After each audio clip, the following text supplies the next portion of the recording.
Water supply issues in Metro Manila and neighboring provinces are right on schedule as water concessionaires conduct repairs. President Bongbong Marcos says his government is done with the International Criminal Court as it insists on investigating the war on drugs. The filing of insurance claims by victims of the Mindoro oil spill has been moved to Friday due to logistics issues.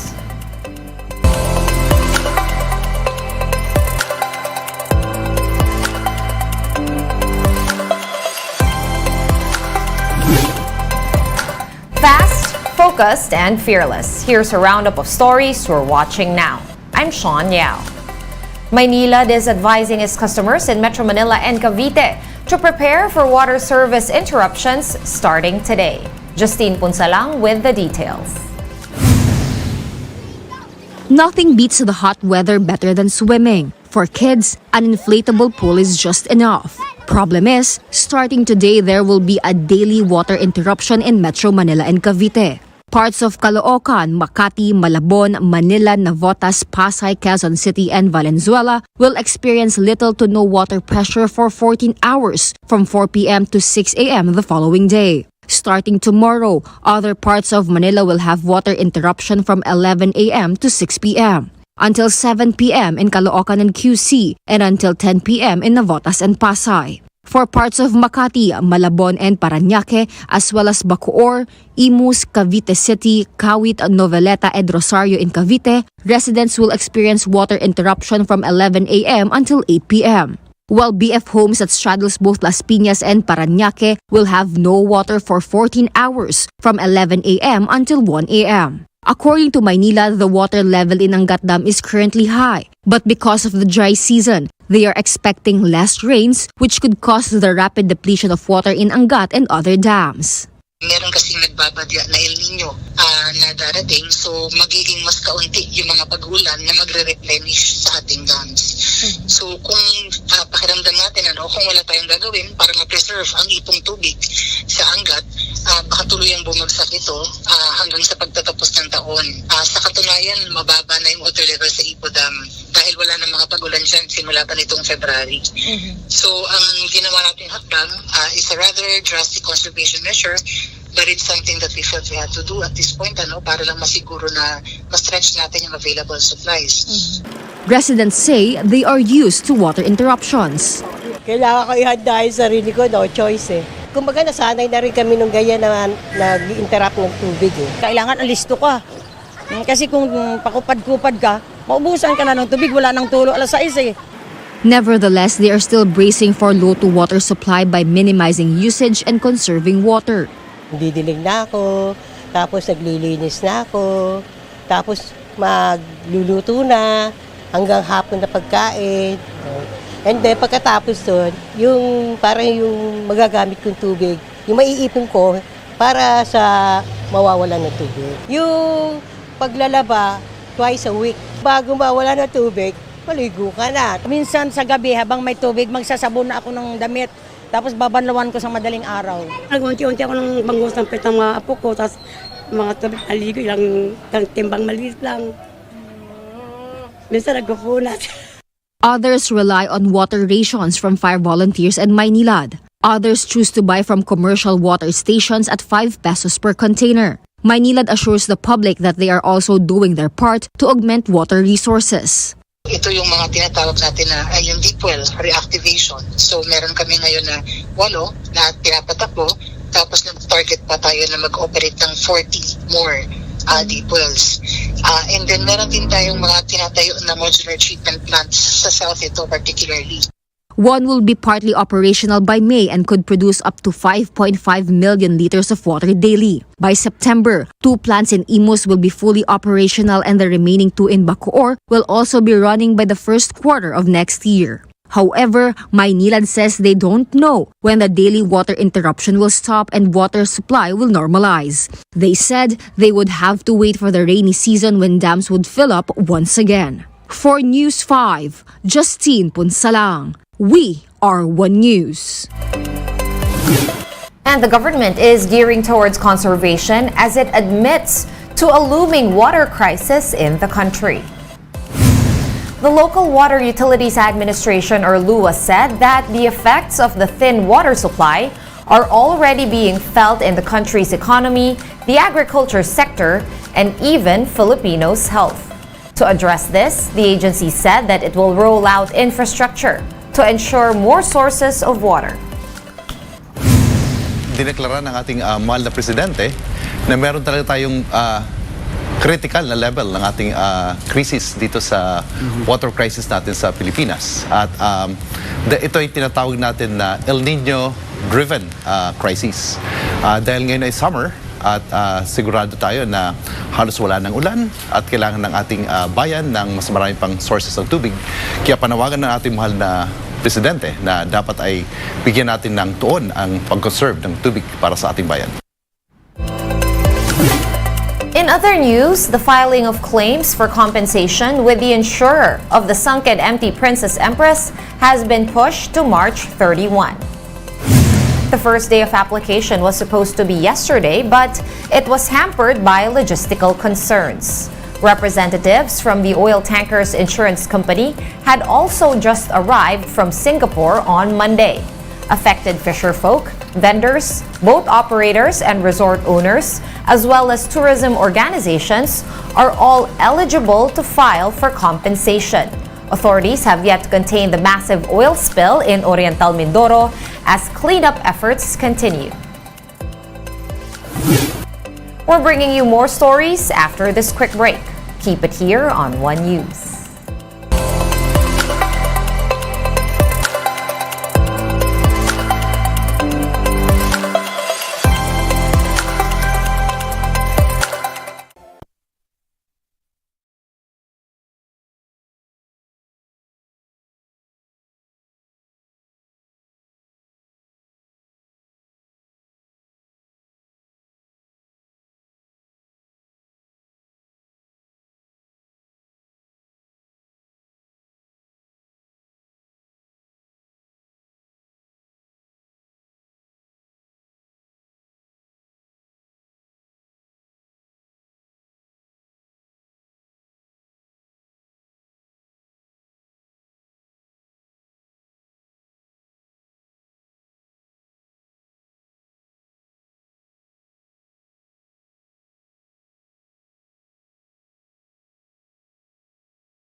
You're still watching One News Now. I'm Sean Yao. The Appeals Chamber of the International Criminal Court has rejected the bid of the Philippines to suspend the probe into the drug war. In its decision, the ICC Appeals Chamber cited the lack of persuasive reasons to warrant the suspension. The court also pointed out that the local investigation on former President Rodrigo Duterte's war on drugs can still proceed alongside that of the ICC's. Meanwhile, Solicitor General Menardo Guevara expressed his dismay on the ICC's decision. Guevara said the ruling goes against the Philippines' legal and judicial system and that it humiliates the country before the international community. The Office of the Solicitor General earlier filed an appeals brief which sought the reversal of the ICC's decision to resume the inquiry. And as for President Bongbong Marcos, there is nothing left to say when it comes to the ICC and its persistence on investigating the war on drugs. Let's hear it from the chief executive himself. We don't have a next move. That is the extent of our involvement with the ICC. That ends all our involvement with the ICC. Because hindi na tayo pwedeng mag-appeal. The appeal has failed and in our view, there's nothing more that we can do in the government. And so at this point, we essentially are disengaging from any contact, from any communication, I guess, with the ICC. And here is a quick look at today's other top stories. Pamplona Town Mayor Janice Degamo's petition to expel Negros Oriental Representative Arnie Teves is now with the House Committee on Ethics and Privileges. The widow of slain Governor Roel Degamo wants Teves kicked out of Congress for his alleged involvement in e-gambling, cockfighting, and murder of Negrenses. House Secretary General Reginald Velasco noted that the Ethics Committee will review the petition during the Holy Week break. Manila Water will conduct maintenance activities in some parts of Rizal and Metro Manila. This will cover barangays in Taytay as well as portions of San Juan City and Quezon City. The maintenance work will be from March 29 to 30. The Finance Department is suggesting the merger of two state-owned banks as directed by President Bongbong Marcos. Finance Secretary Ben Diokno said that a merger between the Development Bank of the Philippines and the Land Bank will create the country's biggest bank in terms of assets under management. The proposed merger aims to provide accessible and competitive financial services to Filipinos and enable the government to save on operating costs. One News Now will be back tomorrow at 7 a.m. I'm Sean Yao. We are One News. All sides, all the time.